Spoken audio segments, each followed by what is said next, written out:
Evet arkadaşlar, bugün FreeCAD'de Dodo ve Sketcher kullanarak bir makas truss yapımını göstereceğim size.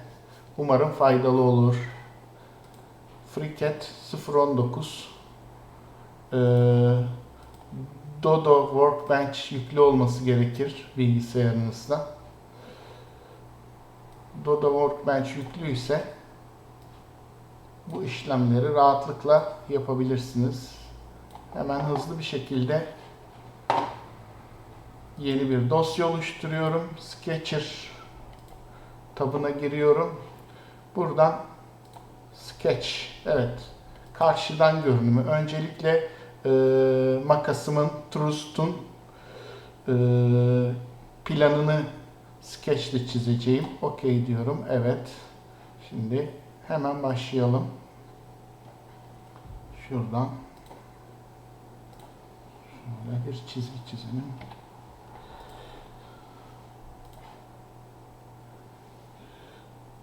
Makasımın genişliği yaklaşık 10 metre olsun. Yani 10.000 milimetre. Evet. 10 metre yaptım. Tabii ki bunu ben kesinlikle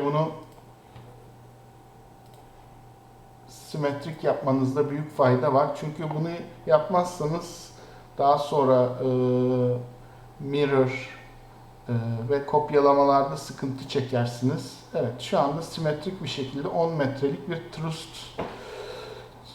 için ilk adımımızı attık. Hemen üst taraftan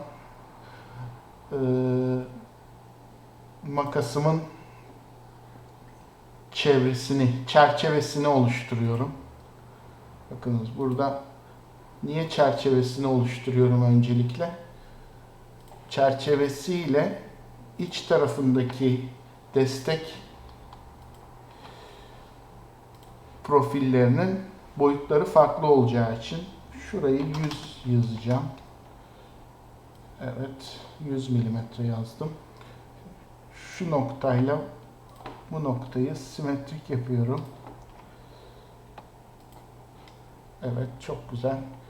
Bu benim yardımcı çizgim olacak. Şuradan yardımcı çizgi olarak belirliyorum bunu. Tekrar bunları simetrik yapıyorum.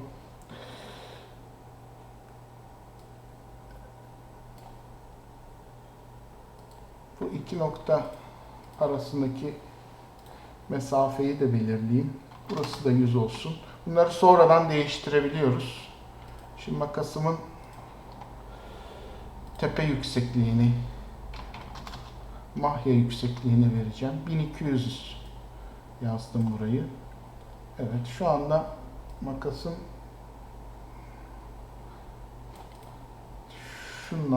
şunu da aynı hizaya getiriyorum. Evet, şu anda yeşile döndü. Yeşile dönmesi ne demek? Şu anda her şey doğru bir şekilde olmuş oldu. Şimdi makasımın genel hatlarını, çerçevesini çizmiş oldum. Şimdi burada Sketch'e truss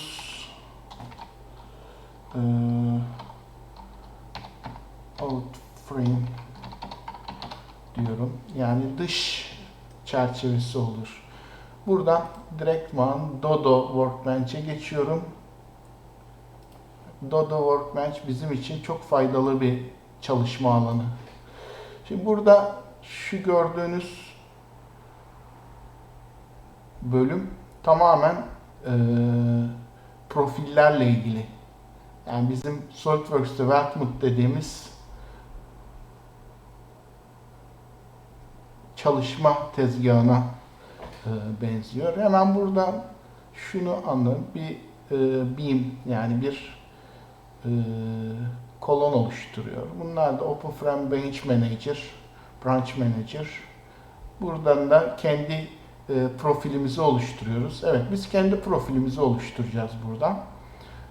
Burayı tıklıyoruz. Kendi profilimizi oluşturmak için. Sol tarafta profil oluşturma penceremize. Bakın burada tüm profiller var.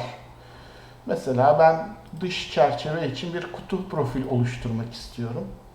Bunun da 80 santim 100 milimetreye 60 milimetre olsun ya da 50 de yapabilirsiniz. Yani sizin kullanacağınız profile bağlı. Buradan et kalınlığını veriyorum. 3 milimlik profil kullanacağım. Şimdi burada önemli olan şu profili oluştururken neresinden tutacak? Ben merkezi seçiyorum. Yani bu profilimizi neresinden bu frame'e ekleyecek? Neresiyle ekleyecek? Eğer merkezi seçerseniz merkezden ekler. Şu noktayı seçerseniz sağ alt köşeden, sol alt köşeden, sol üst köşeden, sağ üst köşeden, üst orta, sol orta, sağ orta ve alt orta olmak üzere farklı yerlerden profilinizi ekleyebilirsiniz. Biz şu anda ortayı seçtik. OK diyorum. Profili oluşturdu. Bakınız profil burada. Şu anda oluştu profilimiz. Bakınız square. Ve tabi burada şöyle bir şey yapmanızda fayda var. 100 çarpı 50 çarpı daha sonra unutmamak için burayı kodunu yazarsanız profilinizin çok daha verimli olur sizin için. Hemen şimdi tekrardan OpenFrame Branch Manager'ı açıyoruz. Evet. Burada yapacağımız şey çok basit. Burada bakın hazır profiller de var. HEA, IPE, Rebars, RH, UPN. Biz buradan By Sketch diyoruz. Buradan oluşturduğumuz profili seçiyoruz ve OK diyoruz. Çünkü bir şey olmadı. Neden olmadı? Çünkü first of all you can select this sketch. OK diyorum. Bakınız. Evet şu anda profilimizi Trust Frame. Şimdi geri alalım şunları. Şimdi daha iyi oldu. OK. Decorate second element create remote feature version. Feature version is default Python feature proxy. Evet şu anda bu şekilde oluşturmuş olduk. Şu şeyde hatta konsolunu da kapatayım. Çıktı pencereleri sürekli açılır ondan sonra. Evet kapattım. Bakınız çerçevemi oluşturmuş oldum. Şuradan baktığımda bunun üstüne evet oturuyor. Bu şekilde burada bir boşluk var. Şimdi şöyle bir şey yapabilirsiniz burada. Mesela taslağı düzenle dediniz. Buradaki boşluğumuz fazla mı? Buradan bunu 40 yaparsınız. Hop, o azalmış olur. Şimdi bu şekilde bu çerçeveyi oluşturdum. Şimdi bu çerçevenin içinin ortasını da nasıl profil kullanacağınıza bağlı olaraktan farklı seçenekler uygulayabilirsiniz. Ben kenarlarına L profile kullanacağım. Şu bölümlere. Bu bölümlere kullanmak için benim 100'e 50 seçtiğim için yani şu mesafe 50 benim orijinim tam merkezde. Orijinde işaretleyelim. O da görünsün. Ekran. Eksen çizgileri. Evet. Bakınız orijinim tam merkezde. Şimdi burayı tekrar Sketcher'a geliyorum. İç profil detayını oluşturacağım. Sketcher. Evet. Ön panel. Şimdi içten de çizebilirim bunu. Kenardan da çizebilirim. Eğer kenardan çizeceksem burayı ne olmuş bu? İçten kenardan çizeceksem X, Z panelini ve 25 yazıyorum. OK diyorum. Bakınız ne tarafı seçti? Arka tarafı. Bunu istiyorsanız değiştirebilirsiniz de. Yani şuradan bakın burada position bölümünde 25 var. Bunu eksi 25 yaparsanız bu tarafa gelir. Hiç yani öyle kafanızı yormanıza gerek yok. Evet şu anda oluşturdum. Evet. Bakınız şimdi buradan ben şeylerimi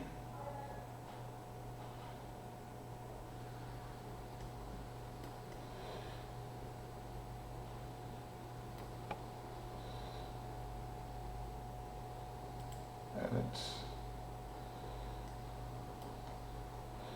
bunu da seçtim. Bakın şeyi seçti şu anda.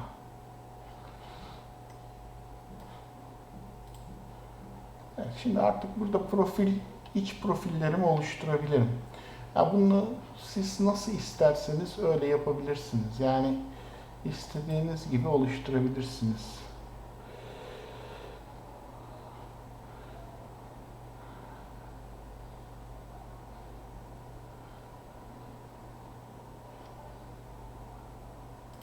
Şu şekilde.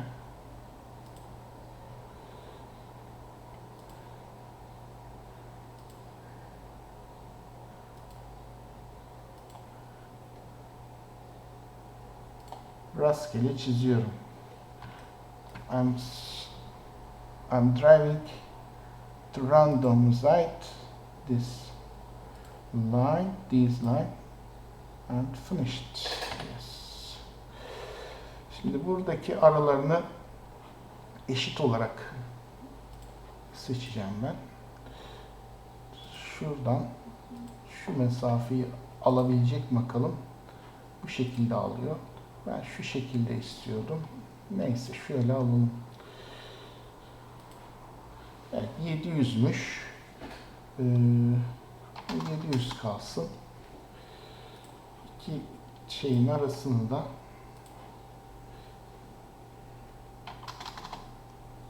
bin yapalım.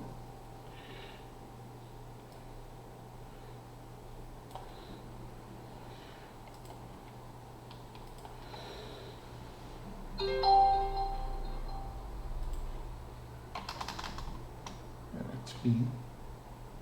Burası da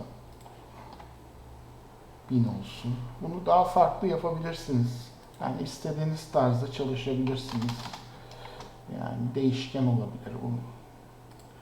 Ben şöyle 1000 yaptım ki üstündeki aşıklar eşit olarak yerleşebilsin diye.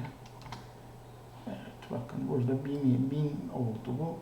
Burada artık şu maalesef gereksiz. Yani şu mesela 1000 fazla, bunu düşürmemizde fayda var. Evet 600 yaptık onu da. Bu şekilde eşitlemiş olduk. Alt taraflarında da şöyle bir çalışma yapabiliriz.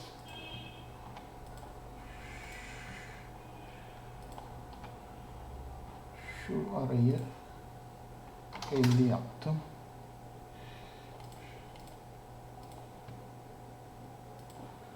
Şu arayı 1000 yaptım. Buradaki noktayı burayı kenetleyeceğiz. Kaçmış oradan. Bunu da 1000 yapıyorum.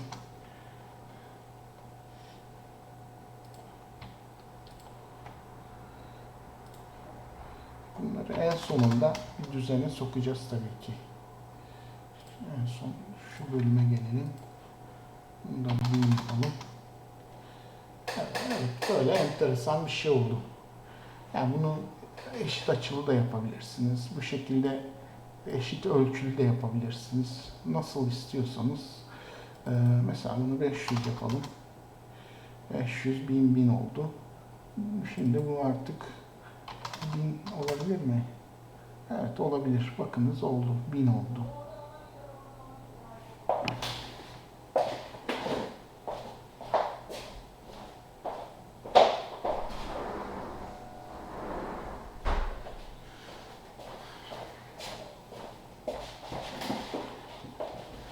Kaydı başlattık mı? Başlattık. Evet güzel.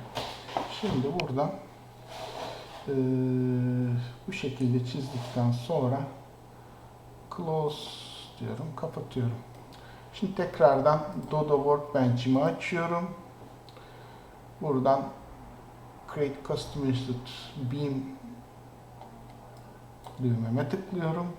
Buradan L profili seçiyorum. Buradan 50'ye 50 5 milimetre. Tabi burada ben köşesinin, yani şu köşenin kenet noktasının olmasını istediğim için SE'yi seçiyorum. Okey. Bunu sonradan da değiştirebiliyorsunuz. Bakalım oluşturmuş mu? Evet, oluşturmuş. Burada okey demiyoruz. Tekrar bir tane daha oluşturuyor. Yeniden adlandır diyorum burayı. L profil 50 çarpı 50 çarpı 5. Evet. Şu anda tamam. Şimdi tekrar Open Frame Branch Manager düğmesine tıklıyorum. Buradan kendi profilimi seçiyorum. Şeyi seçiyorum. OK diyorum. Bakınız. Hemen oluşturdu. Tabi bunu şimdi çevireceğiz. Bunu çevirmek biraz zorlu gibi görünse de çok da zorlu değil. Şöyle hepsini seçiyorum. CTRL tuşuna basarak CRT tuşuyla beraber buradan 275 diyorum. Hop, çevirdi. Evet, görüyorsunuz. Bakınız. Şimdi burada mesela iç içe geçmeler var. Bunlar için şu anda yapılabilecek bir şey yok. Bunlar için ne yapılabilir? Kısaltma yapılabilir ama çok da gerekli bir şey değil. Eğer profillerinizi 90 derece yaparsanız çok büyük bir sıkıntı kalmaz. Ama zaten bunlar imalat sırasında halledilebilir sorunlar. Bu şekilde oluşturdum. Bakınız. Gördüğünüz gibi burada 275 olmadı. 270 olacak. Evet. Tekrardan deniyorum.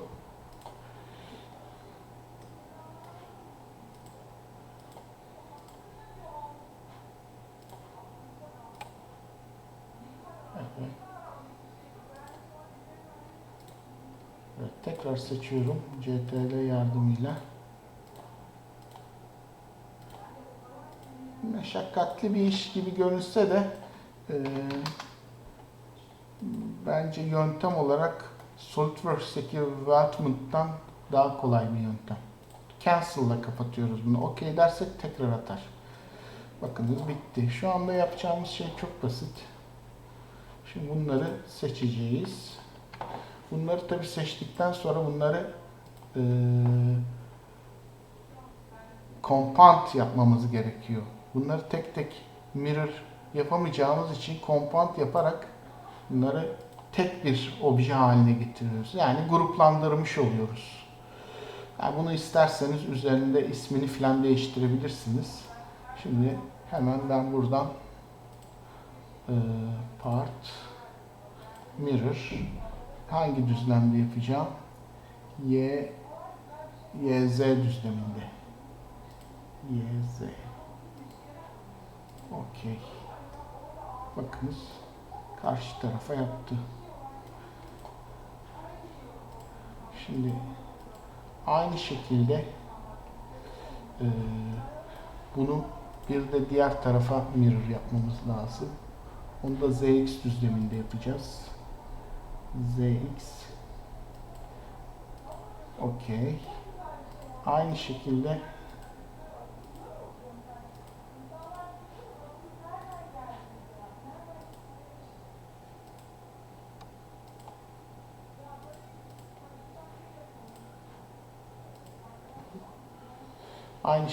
bunu da diğer tarafa yapacağız. Maalesef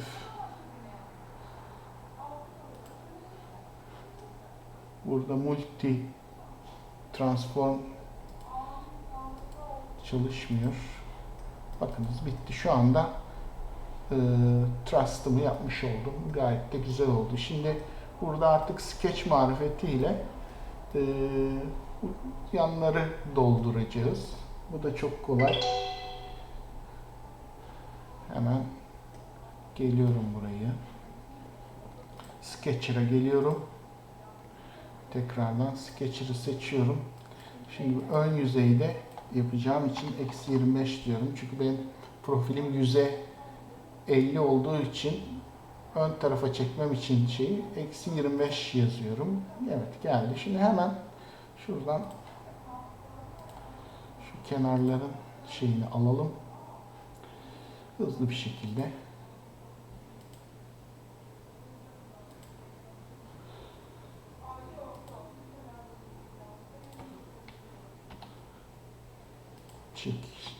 Bunları simetrik hale getiriyorum.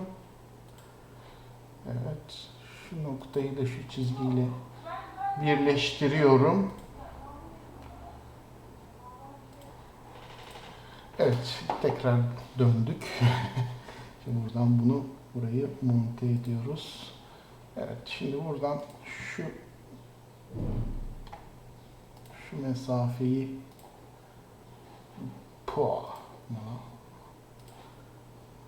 şu mesafeyi seçelim. Şuna 130 diyelim. Şuraya da bir yay koyalım. Havalı görünsün. Uçtan uça çember noktası yayı.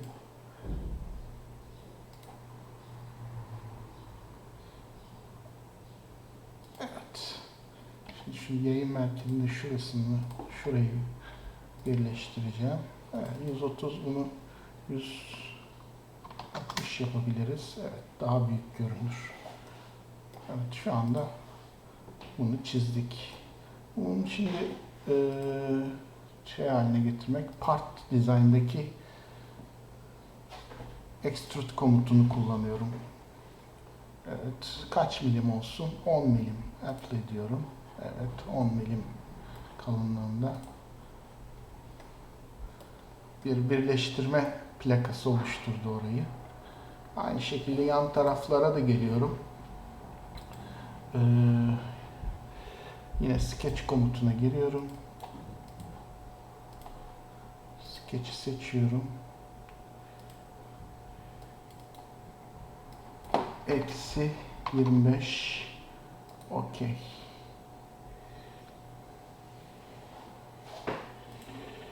Buradan şunu seçiyorum ve şunu seçiyorum. Ben yağmur oluklu yapmıştım daha önceki çizimde.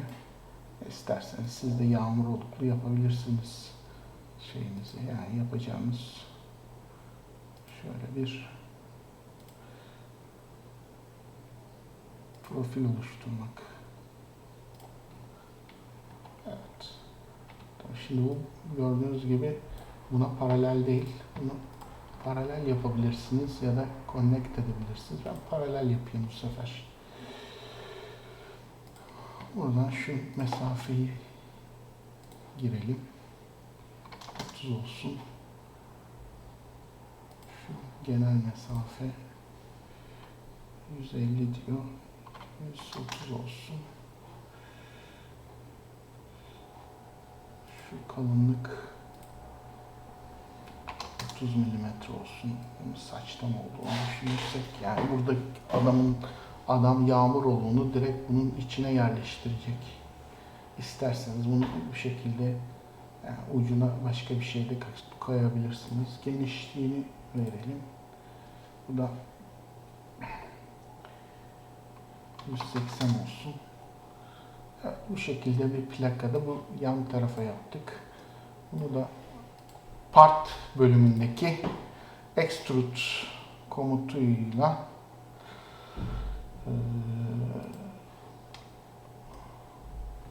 kalınlaştırıyorum. Evet, şimdi bunu diğer tarafa mirror yapacağım.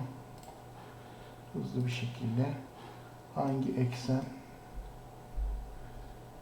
Y, Z ekseni. Y, Z ekseni. Okey. Bu tarafa yaptı. Sorun değil. Şimdi bu iki parçayı compound yaparak tek parça haline getiriyorum. Aynı şekilde bunu da mirror yapıyorum. X, Z ekseninde. Okey. Bakınız. Şu anda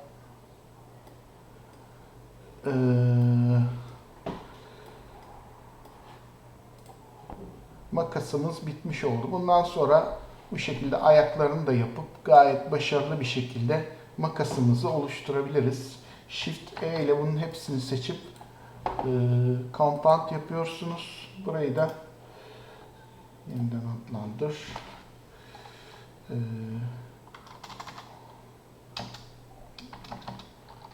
Trus 10 metre çarpı 1.2 diyorum. Evet. Bu şekilde bunu bitirmiş olduk. Bu şekilde hızlı bir şekilde Dodo Workbench'ini kullanarak Trust yapabilirsiniz. Burayı L profil değil, siz başka profiller kullanabilirsiniz. Buradaki iç içe geçme sorununu ile çözebilirsiniz. Direkt Sketcher üstünde bu çizgileri ayrı belirleyerek, birbirinden ayrı koyarak bu şekilde iç içe geçme sorununu da ortadan kaldırmış olursunuz. Bunu da mirror yapalım, güzel görünsün. Bu kalmış, mirror yapmamışız. X, Y ekseni. X, Y ekseni. Okey. Evet, gördüğünüz gibi Trust'umuz bitti. Bunu da kaydedelim. Evet. Umarım faydalı olmuştur. Herkese iyi çalışmalar.